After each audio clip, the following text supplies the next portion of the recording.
Jaganmohan Reddy gun batch Kakinada పోర్టుపై కన్నేసిందని తుపాకులు చూపించి బెదిరిస్తూ 900 కోట్ల విలువ చేసేటువంటి వాటాను కేవలం 9 కోట్ల రూపాయలకే కైవసం చేసుకుంది అంటూ ఒక వార్త ఇప్పుడు సోషల్ మీడియా వేదికగా చక్కర్లు కొడుతుంది.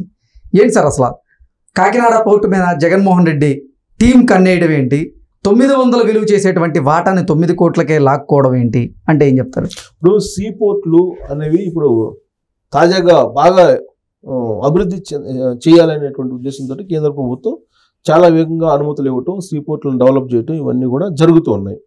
రాబోయేటువంటి రోజుల్లో ఏదైనా బిజినెస్ మంచిది ఉందనంటే మొత్తం ఈ ఓడరేవుల్లో ఉండేటువంటి బిజినెసే. ఈ ఓడరేవుల్లో ఎవరు బాగా వేస్తారో వాళ్ళదే ఎక్స్పోర్టు, ఇంపోర్టు, డ్రగ్స్, గంజాయి ఇవన్నీ కూడా ఉంటాయి అనేది అందరికీ తెలిసినటువంటి విషయమే. అసలు కాకినాడ సీ పోర్ట్ అనగానే గుర్తొచ్చేది ఏంటంటే వైఎస్ఆర్ కాంగ్రెస్ పార్టీకి సంబంధించినటువంటి ఎమ్మెల్యే. ఆయన పేరు కూడా అసెంబ్లీ వేదికగా తెలుగుదేశం పార్టీ వాళ్ళు చెప్పారు. చాలా సందర్భాల్లో ఆయన పేరు మెన్షన్ చేశారు. ద్వారంపూడి చంద్రశేఖర్ రెడ్డి పేరు అనేక సందర్భాల్లో చెప్పారు.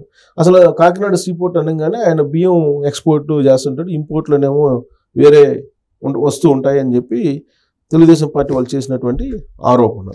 అసలు ఇంకోటి ఏంటంటే అసలు కాకినాడ సీ పోర్ట్, కాకినాడ ఓడరేవులో దించుకోవాల్సినటువంటి సరుకుని కొన్ని సందర్భాల్లో మచిలీపట్నం ఓడరేవులో కూడా దించుకుంటున్నారు. మచిలీపట్నం ఓడరేవులో అసలు దిగుమతులు లేవు, కానీ అన్అఫిషియల్గా అక్కడ దింపుకున్నారు కొన్ని సందర్భాల్లో అనేది కూడా వినిపించింది, ఆరోపణలు ఉన్నాయి. సో మొత్తం మీద ఏంటంటే సీ కోస్ట్, ఆంధ్రప్రదేశ్ మొత్తం కూడా సీ కోస్ట్ దాదాపు కొన్ని 100 కిలోమీటర్లు ఉంది.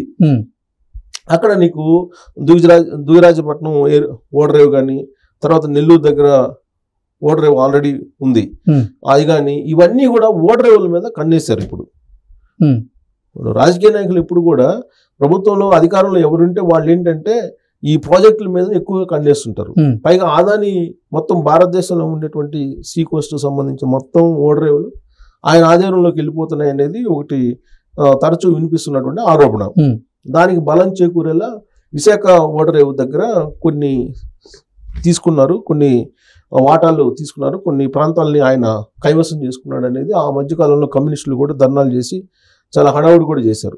అంటే అసలు యాక్చువల్గా కెపాసిటీ కన్నా అప్పుడు అక్కడ రేట్ కన్నా కూడా చాలా తక్కువగా తీసుకున్నాడు ఆదాని అని చెప్పి చెప్తున్నారు. అంటే అక్కడ ప్లాట్ఫామ్స్ ఉంటాయి. ఇప్పుడు మనకి ఏ విధంగా అయితే రైల్వే ప్లాట్ఫామ్స్ లేదంటే బస్ ప్లాట్ఫామ్స్, తర్వాత ఎయిర్పోర్ట్ ల్యాండ్ అయ్యేటువంటి ఉంటాయో అలాగే మనకి ఓడరేవుల్లో కూడా ఈ ఓడలు ఆగేటువంటి స్టాండ్స్ ఉంటాయి. అక్కడ వాటిని ఆ ప్లేసుల్ని వీళ్ళు కొనుగోలు చేస్తారు. మొత్తం ఆ ఓడరేవులకు సంబంధించినటువంటి పోర్ట్ వాటిని పార్కింగ్ ప్లేసెస్. సో అలా ఆ ఓడరేవు ప్రాంతాన్ని మొత్తాన్ని కూడా ఆదాన్ని తీసుకున్నాడు వైజాగ్కి, ఆ టెర్మినల్ని. ఆ టెర్మినల్ యాక్చువల్ రేట్ కన్నా కూడా తక్కువగా తీసుకున్నారని చెప్పి అప్పట్లో కమ్యూనిస్టులు చేసినటువంటి ఆరోపణలు. సో ఫస్ట్ విడత అయిపోయింది, రెండో విడత ఇంకా మరిన్ని టెర్మినల్ తీసుకొని మొత్తం ఆక్యుపై చేస్తాడు విశాఖ ఓడరేవుని అని చెప్పి అప్పట్లో వచ్చింది. సరే ఇప్పుడు అసలు కాకినాడ సీ పోర్ట్ వ్యవహారం, కాకినాడ సీ పోర్ట్కి వచ్చేటప్పటికి ఆదాన్ని ఎంటర్ అయినట్లేదు, ఎందుకంటే చిన్న ఓడరేవు కాబట్టి.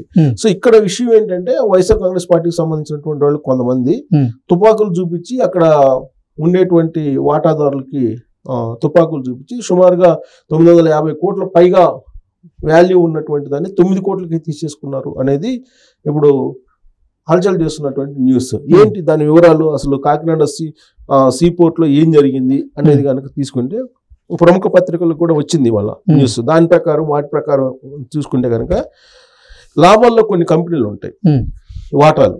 ఈ లాభాల్లో ఉన్నటువంటి కంపెనీల వాటాల మీదనే కన్నేశారు వీళ్ళు.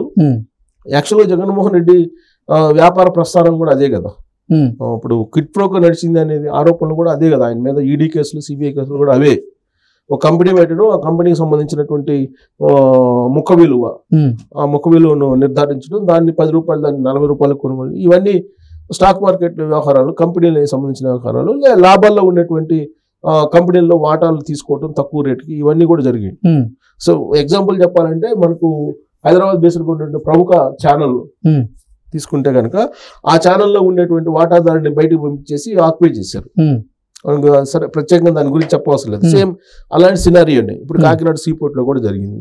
ఈ మెయిన్ పేపర్స్ ఇచ్చినటువంటి రిపోర్ట్ ప్రకారం కాకినాడ సీ పోర్ట్లో ఇలాంటి దందా జరిగిందని చెప్పి తెలుగుదేశం పార్టీ ఆరోపణలు చేసింది. దానికి సంబంధించి కొన్ని ఆధారాలను కూడా బయటపెట్టింది. సీపోర్ట్ యాజమాన్యం ఎవరైతే ఉన్నారో వాళ్ళని బెదిరించి తుపాకులతోటి బెదిరించి బలవంతంగా వాటాలు తీసుకున్నారు అనేది తెలుగుదేశం పార్టీ చెప్తుంది.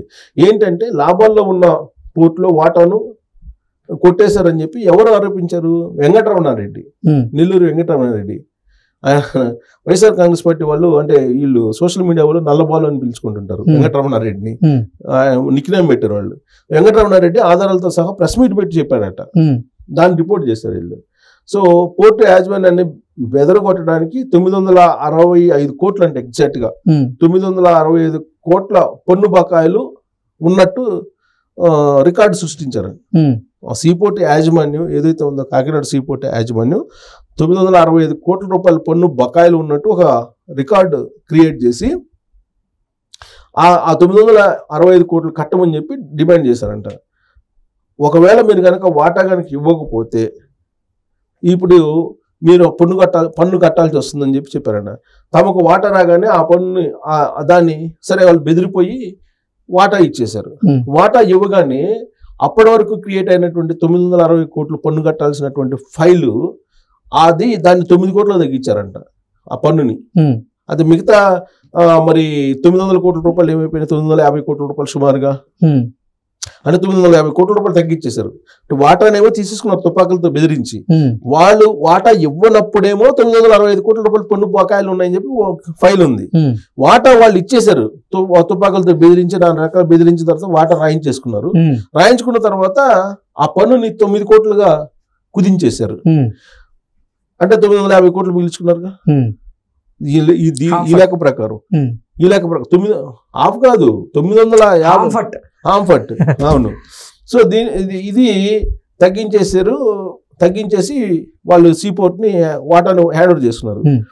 సో ఇది ఆలస్యంగా బయటకు వచ్చింది. కాకినాడ సీపోర్ట్ కంపెనీ యాజమాన్యం పైన ఎవరెవరు వృత్తులు తీసుకొచ్చారంటే విజయసాయి రెడ్డి అల్లుడు శరత్ చంద్రారెడ్డి. ఎవరు శరత్ చంద్రారెడ్డి? Delhi liquor scam. తర్వాత ఆర్ఓ ఇన్ఫ్రాకు శరత్ చంద్రారెడ్డి సంబంధించిన ఆర్ఓ ఇన్ఫ్రా అనే కంపెనీకి ఈ వాటాలను బదిలీ చేశారు. సో బదిలీ చేసి ఈ పోర్టుని తీసుకున్నారు. ఇది జగన్మోహన్ రెడ్డి తెర వెనుక నడిపారు అనేది ఆయన చేసినటువంటి ఆరోపణ. దీని మీద ఎంక్వైరీ చేసి దోషుల్ని జైలుకి పంపించండి అని చెప్పి ఆయన డిమాండ్ చేస్తున్నాడు వెంకటరమణారెడ్డి. ఆయన ఆధారాలను కూడా ప్రెస్ మీట్ లో బయట పెట్టారు. అంటే సీపోర్ట్ల మీద ఎంత కన్నుంది వైఎస్ఆర్ కాంగ్రెస్ పార్టీకి. నెక్స్ట్ పొరపాటున జగన్మోహన్ రెడ్డి అధికారంలోకి వస్తే మొత్తం ఓడరేవులు మొత్తం కబ్జా అవుతాయి. గన్ బ్యాచ్ రెచ్చిపోయింది అంటారు. ఆల్రెడీ గన్ బ్యాచ్ తుపాకులు పెట్టి బెదిరించి ఇది చేశారని చెప్పి చెప్తున్నారు కదా తెలుగుదేశం పార్టీ వాళ్ళు. కాకినాడ సీపోర్ట్ వాటాలు రాయించుకున్నారని చెప్తున్నారు కదా. ఆర్ఓ ఇన్ఫ్రాక్ రాయించుకున్నారని చెప్పి చెప్తున్నారు కదా. ఆర్ఓ ఇన్ఫ్రా ఎవరిదంటే శరత్ చంద్రారెడ్డి వాళ్ళ అల్లుడు శరత్ చంద్రారెడ్డిది, విజయసాయి రెడ్డి అలాంటిది శరత్ చంద్రారెడ్డి అని చెప్పి చెప్తున్నారు కదా తెలుగుదేశం పార్టీ వాళ్ళే చెప్తున్నారు. మరి రాబోయేటువంటి రోజుల్లో నెక్స్ట్ అన్ని అయిపోయినాయి. గన్లు అయిపోయినాయి, మైనింగ్ అయిపోయింది, గన్లు, మైనింగ్, ఇసుక, మద్యం అయిపోయినాయి. ఇక మిగిలింది ఓడరేవులు. Already export importers already start చేశారు. ఏమి ఇంపోర్ట్ అయినాయి అనేది మనం వైజాగ్ లో చూసాం.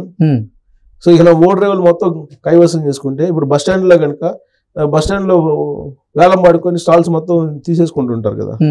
ఆ తరహాలో ఇప్పుడు ఓడరేవుల మీద పడ్డారు. ఇప్పుడు కోస్తాలో ఇప్పుడు ఆంధ్రాలో మిగిలింది కోస్తా తీరం. ఆ కోస్తా తీరంలో నెక్స్ట్ దందా తుపాకుల వ్యవహారం లేదంటే దందాలు ఇవన్నీ కూడా విశాఖ సీపోర్ట్ ఇప్పుడు చూసాం కదా. సేమ్ ఇలాగే మనం రాబోయే రోజుల్లో మనం చూడొచ్చు. Okay sir, thank you.